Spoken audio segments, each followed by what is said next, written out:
തദ്ദേശഭരണ സ്ഥാപനങ്ങളിലേക്കുള്ള തെരഞ്ഞെടുപ്പ് പ്രഖ്യാപിച്ചപ്പോൾ മുതൽ കേരളം കണ്ടതാണ് വോട്ടർ പട്ടികയിൽ പേരില്ലാത്തതിൻ്റെ പേരിൽ ഒഴിവാക്കാനുള്ള നീക്കങ്ങൾ, ആത്മഹത്യാ ഭീഷണികൾ, ആത്മഹത്യ എന്നിവയൊക്കെ. കേരളത്തിൽ ഏറ്റവും കൂടുതൽ കണ്ടത് തലസ്ഥാനത്തായിരുന്നു. മുട്ടട വാർഡിൽ UDF സ്ഥാനാർത്ഥിയായി മത്സരിക്കുന്ന വൈഷ്ണ സുരേഷിനെതിരെയായിരുന്നു ആദ്യ പരാതി.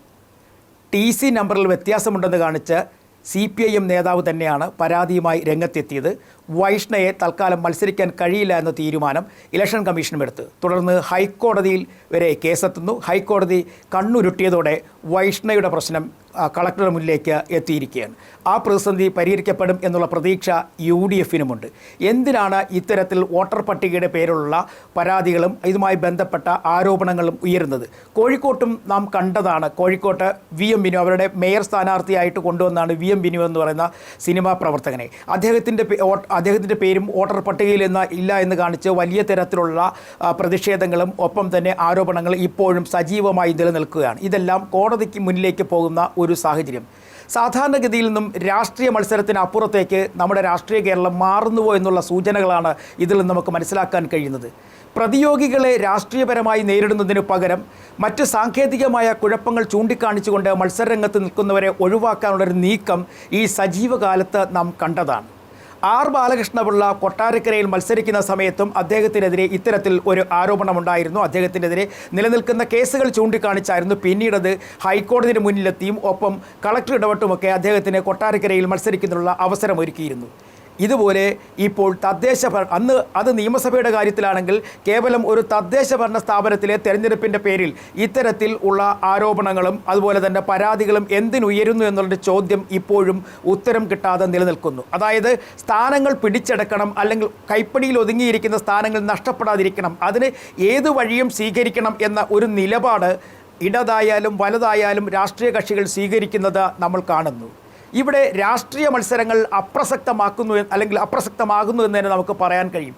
നമുക്ക് വേണ്ടത് ശക്തമായ രാഷ്ട്രീയവും ശക്തമായ രാഷ്ട്രീയ മത്സരങ്ങളും വേണം. എന്നാൽ മാത്രമേ നമ്മുടെ സംസ്ഥാനത്തിന് ഒരു ഉന്നതി അല്ലെങ്കിൽ ഉയർച്ച അല്ലെങ്കിൽ മറ്റു തലങ്ങളിലുള്ള വിജയം വരിക്കലിനൊക്കെയുള്ള സാധ്യത വരികയുള്ളൂ. നിലവിലെ സാഹചര്യത്തിൽ സ്ഥാനാർത്ഥികൾക്കെതിരെയുള്ള ഇത്തരത്തിൽ വെട്ടിനിരത്തൽ നീക്കങ്ങൾ അനിവാര്യമാണോ? രാഷ്ട്രീയ കേരളം ചിന്തിക്കേണ്ട സമയം അടുത്തെത്തിയിരിക്കുന്നു. അതേസമയം മറ്റൊരു കാര്യം നമ്മൾ കണ്ടതാണ്. BJPയിലും ഒപ്പം തന്നെ RSSലുമുള്ള ചില പ്രവണതകൾ. സീറ്റ് കിട്ടാത്തതിൻ്റെ പേരിൽ ഒരു RSS പ്രവർത്തകൻ തിരുവനന്തപുരത്ത് തന്നെ ആത്മഹത്യ ചെയ്തിരിക്കുന്നു. അനന്തു തമ്പി. അദ്ദേഹം പറയുന്നത് BJP പ്രവർത്തകനായിരുന്നു, പക്ഷേ സീറ്റ് നിഷേധിച്ചു, നേരത്തെ സീറ്റ് ഉറപ്പാക്കിയതായിരുന്നു എന്ന് പറയുന്നു. അതേസമയം BJP ആകട്ടെ BJP നേതാക്കന്മാർ പറയുന്നത് BJP പ്രവർത്തകനല്ല, BJPയുമായി ബന്ധമില്ല, RSS പ്രവർത്തകനായിരുന്നു, സജീവ പ്രവർത്തകനായി RSSലുണ്ടായിരുന്നു, പക്ഷേ BJPയുമായി ബന്ധമില്ലായിരുന്നു. ഷോർട്ട് ലിസ്റ്റ് ചെയ്യപ്പെട്ട പട്ടികയിൽ അദ്ദേഹത്തിൻ്റെ പേരും ഇല്ലായിരുന്നു. പിന്നെ എന്തിനായിരുന്നു ഈ ആത്മഹത്യ? എന്തിനു വേണ്ടിയാണ് കേവലം ഒരു മത്സരാർത്ഥിയായി ഈ കോർപ്പറേഷനിലേക്ക് എത്തുന്നതിന് വേണ്ടി ഇത്തരത്തിലുള്ള ദുഷ്പ്രവണതകളുടെ പിന്നാലെ നമ്മുടെ ആളുകൾ പോകുന്നത്?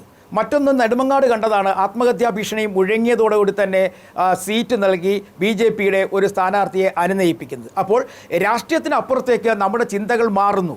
അത് അധികാരത്തിന് വേണ്ടിയുള്ള നെട്ടോട്ടമാണോ, അല്ലെങ്കിൽ അധികാരത്തിൻ്റെ ഭംഗി ആസ്വദിക്കുന്നതിന് വേണ്ടിയാണോ? എന്തായാലും ഇത്തരം ചോദ്യങ്ങളൊക്കെ സമൂഹത്തിൽ ഉയർന്നു പൊങ്ങി വരികയാണ്. കേരളത്തിൽ ഇത് ഒരു സജീവ ചർച്ചയായി മാറുകയാണ്. പ്രത്യേകിച്ചും ഈ വോട്ടുമായി ബന്ധപ്പെട്ട വെട്ടിനിരത്തലും ഈ ആത്മഹത്യാ ഭീഷണിയും ആത്മഹത്യയുമൊക്കെ. ഇത് എല്ലാ രാഷ്ട്രീയ പാർട്ടികളും സജീവമായി ചിന്തിക്കണം. ഇതിന് മറുപടി കണ്ടെത്തുക തന്നെ വേണം. രാഷ്ട്രീയപരമായി മത്സരിക്കാൻ യോഗ്യതയുള്ളവരെ പാർട്ടികൾ തന്നെ കണ്ടെത്തണം. അതല്ലാതെ വിലപേശി സ്ഥാനാർത്ഥിയാകണമെന്ന അവകാശവാദം ഉന്നയിക്കുന്നവരെ പരമാവധി ഒഴിവാക്കി മുന്നോട്ട് കൊണ്ടുപോകേണ്ട ചുമതല രാഷ്ട്രീയ പാർട്ടികൾക്ക് തന്നെയാണ്.